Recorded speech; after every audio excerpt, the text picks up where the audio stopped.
Une seule personne.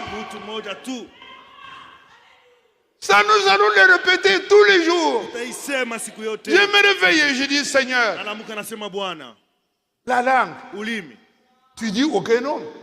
Tu n'as pas dit excepté Mbi, excepté non. Tu m'as dit aucun nom. Mais toi, tu as dompté la langue.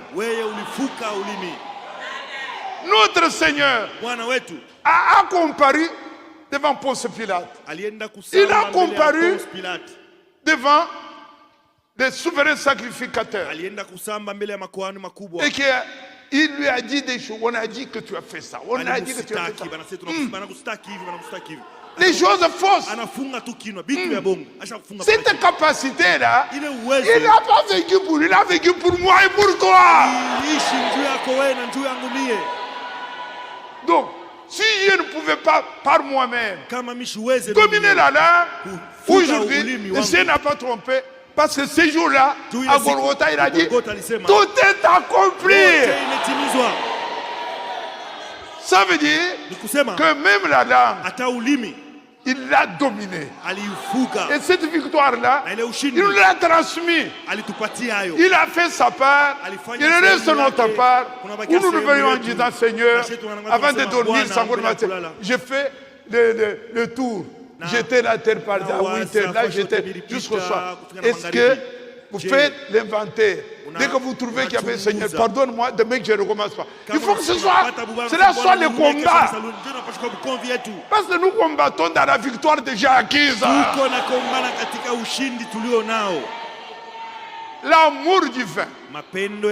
L'amour que j'ai senti ce matin en venant vous voir. C'est cet amour-là que je suis venu vous rappeler en disant que c'est votre part, c'est ma part.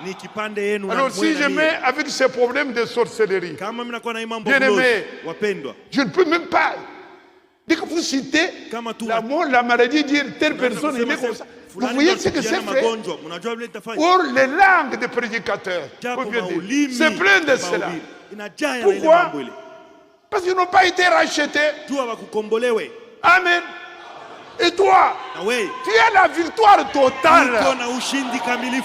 Amen. Comment cette nourriture? Ce message est appelé la nourriture. Amen.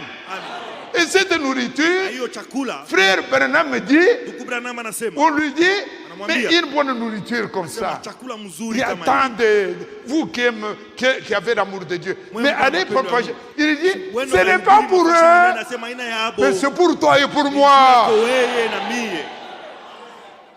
Comme nous aimons notre Seigneur. Le monde nous manque. Le monde nous manque.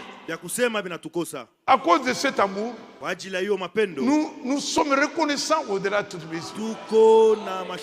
Frère, c'est ta victoire. Ceci est acquis pour toi. C'est notre droit. Le Seigneur a acquis ça pour toi et pour moi. L'amour divin, c'est ça que nous devons respirer. Du matin au soir, ce n'est pas un mot creux. L'amour n'est pas l'amour des hommes que nous avons reçu de nos parents. C'est quelque chose de Dieu, de la nature divine. Dieu est l'amour. Et l'amour est Dieu. Et l'amour est dans l'église. L'amour n'est pas difficile. Dieu a donné. C'est à nous maintenant. Comme il dit, il a fait sa part. Ta part à toi, c'est demander au Seigneur. Alléluia. Amen. Alors, je le lis ici. Et je termine par là. Parce que mon problème, ma joie, était de venir vous voir. Ma joie était de vous dire que vous êtes victorieux comme moi.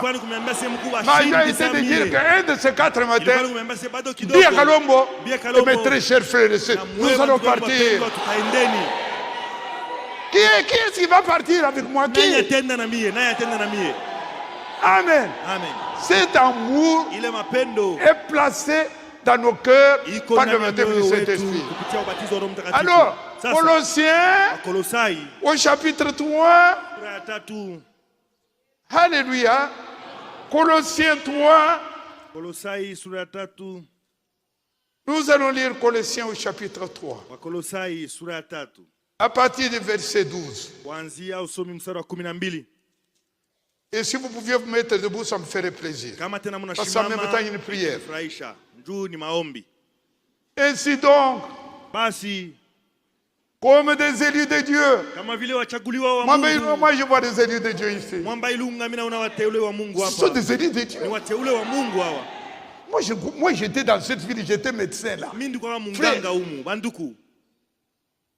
quand un jour, lors des cotations, il y a un représentant ici qui me dit, frère Mbie, docteur Mbie, vous êtes un bon médecin, vous avez tout ça. Et si vous n'abandonnez pas ces choses, parce qu'on nous accuse toujours. On dit que quelqu'un d'ici était parti baptiser une femme nue sans l'autorisation de son mari. Nous sommes passés par une histoire de... Alors, il dit l'église de Mbie. Et quand j'étais devant le représentant, il dit, docteur, vous êtes un bon médecin. Et tout le monde parle ici, abandonnez ces choses. J'ai dit à cet homme-là, monsieur le représentant, ce que vous appelez ces choses, je préfère abandonner la médecine qu'abandonner ces choses. Vous savez, il s'est levé de sa chaise, il est allé là, à la porte, il a ouvert. Monsieur, donc il ne pouvait plus mettre peur.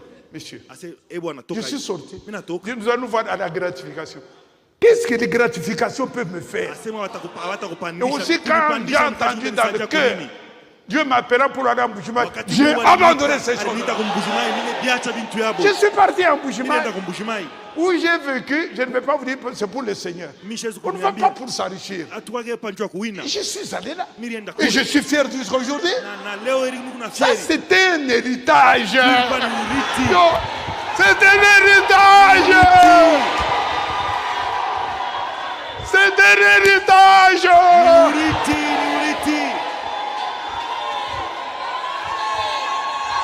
C'est un héritage. C'est un héritage. Amen. C'est un héritage. Demain, nous ne serons plus ce que vous voyez là. Nous serons des jeunes gens. Amen. Nous serons des jeunes. Et là, pas pour un jour, pas pour un mois, pour l'éternité. Et c'est pour bientôt. Oh. Ainsi donc, comme des élus de Dieu, saints et bien-aimés. Vous ne répondez pas, c'est vous qu'on appelle saints et bien-aimés. Saints et bien-aimés, revêtez-vous d'entrailles de miséricorde, de bonté, d'humilité, de douceur, de patience. Supportez-vous les uns des autres. Et si l'un a sujet de se plaindre de l'autre, pardonnez-vous mutuellement par de même que Christ vous a pardonné, pardonnez-vous aussi. Mais par-dessus toutes ces choses, revêtez-vous de l'amour. Revêtez-vous de l'amour, qui est le lien de la perfection. Oh bien-aimé, et que la paix de Christ, que je suis venu vous souhaiter, à laquelle vous avez été appelés pour former un seul corps que nous sommes, régnez dans vos cœurs et soyez reconnaissants. Soyons reconnaissants. Parce que qu'est-ce que tu as fait? Frère Moulongo, qu'est-ce que tu as fait? Frère Mohamed, qu'est-ce que tu as fait? Qu'est-ce que tu as fait de plus que l'autre? Je n'ai rien fait. Mais dans son amour, ce que nous voyons ici, c'était programmé avant la fin de ce niveau. À lui soit